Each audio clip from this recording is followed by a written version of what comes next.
Here's a nice sentence. If I was rich, I'd go to Paris. David, what's wrong with that sentence? If I was rich, I'd go to Paris. If I were rich. That's right, if I were rich. David's my star pupil, Paul. If I were rich. Now you say if I jumped off that bridge, I'd break my leg.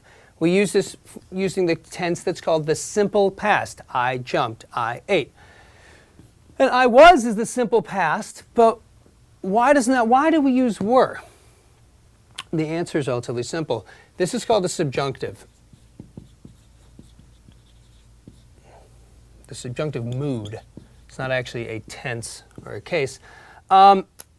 If you go into a job interview and you say, if I was rich, you might get some funny looks. And the reason is this. The subjunctive mood discusses something that may or may not be. So if I was rich, well, you may be rich, you may not be rich.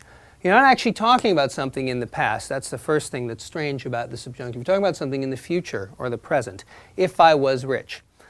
So we use were. The simple rule is if takes were. Everybody say that with me again. If takes were. If takes were. That's right. And you'll never make that mistake again. If takes were.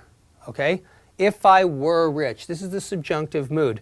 And it's kind of confusing because every other language, or lots of other European languages, have a very different form for the subjunctive, so you know right away to use it. So if you said if I jumped, you wouldn't just use the simple past. You'd have a whole different word for it. But a lot of our English grammar has been kind of stripped down, so we make mistakes like this. We think we can get away with saying if I was rich, because we don't really know why we say were. But now you know.